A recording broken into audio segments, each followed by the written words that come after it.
שלום לכם.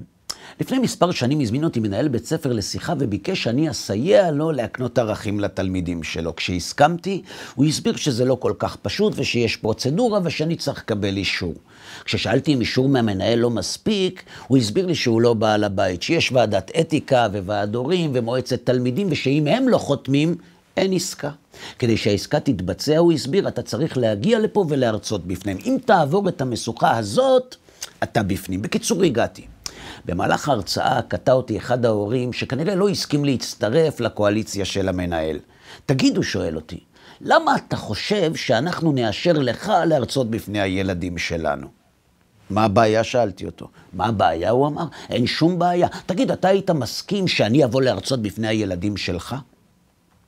כשישבתי בשלילה הוא ממש כעס. אז למה אתה חושב שאנחנו נסכים? מה ההתנשאות הזאת? הילדים שלנו חשובים לנו לא פחות מאשר הילדים שלך חשובים לך, ואתה יודע מה? אולי אפילו יותר. תגיד, חשבון אתם מלמדים את הילדים שלכם? אנגלית הם יודעים? עם מה אתם שולחים אותם לחיים? עם ספר תהילים? אם הילדים שלך היו באמת חשובים לך, היית מכין אותם לחיים כמו שאנחנו מכינים אותם. אתה צודק בהחלט, אמרתי לו, אין לי מונופול על יוקר הילדים, ואני גם בטוח שהילדים שלך חשובים לך. עובדה, תראה איך אתה נלחם כדי שאני לא אוכל להרצות בפני הילדים שלך, אבל אם תרשה לי, אספר לך סיפור. אני לא יודע אם שמעת על הרב כהנמן, זכר צדיק לברכה, אבל כשהוא הקים את ישיבת פוניבז' מיד אחרי השואה, ביום שהונחה אבן הפינה הוא ערך מסיבה לתלמידים וסיפר להם מתי באמת הוא החליט להקים ישיבה. הוא סיפר להם שבאחד החורפים המושלגים בילדותו, היו להם בבית 5 ילדים ורק זוג מגפיים אחד. וגם אם הם לא היו חזקים בחשבון, היה להם ברור שמתוך 5 הילדים, מחר רק אחד יזכה ללכת ללמוד. אלא שזה לא קרה. בבוקר לקחה האמא של הרב את הילד הראשון לבית הספר, וחזרה עם המגפיים כדי לקחת את הילד השני, עד שכל 5 הגיעו לבית הספר. כשראיתי, אמר הרב, את מסירות הנפש של אמא לחינוך שלי, הבטחתי לה שכשאני אהיה גדול, גם אני אדאג לילדים שיוכלו ללמוד תורה. אני בטוח שהילדים שלך חשובים לך, אמרתי לאבא המודאג שמולי. אני גם בטוח שהחינוך שלהם חשוב לך לא פחות. אבל תסכים איתי ש5 פעמים בשלג זה לא משהו שאנחנו מכירים. אולי אתה יכול להסביר לי מה מביא אמא ללכת בשלג 5 פעמים מהבית לבית הספר? מה יקרה אם יום אחד הילדים לא ילכו ללמוד? השמיים יפלו, יפטרו אותם מעבודה, היא צריכה שקט? אתה יודע איפה נמצאת התשובה? בפרשת השבוע.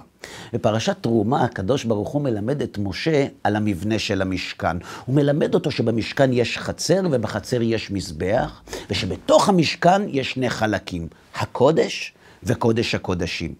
ומה יש בקודש הקודשים? יש בו ארון שבתוכו מונחים לוחות שהוא קיבל בהר סיני, ושעל הכפורת שעל הלוחות עומדים, נכון, 2 ילדים. אתה מבין? בפרשת תרומה הקדוש ברוך הוא מלמד את משה מה הכי חשוב ביהדות. הוא מלמד אותו שבמקום הכי קדוש לעם ישראל נמצאים 2 דברים. התורה שירדה מהשמיים והילדים. הוא מלמד אותו שהדבר הכי חשוב ביהדות זה להעביר את התורה שבארון לילדים שמעליו, אלא שכאן בדיוק עולה השאלה.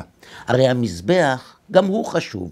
אז למה המזבח לא זכה להיכנס לקודש הקודשים? למה רק הוא נשאר לבד בחצר? והתשובה פשוטה להפליא.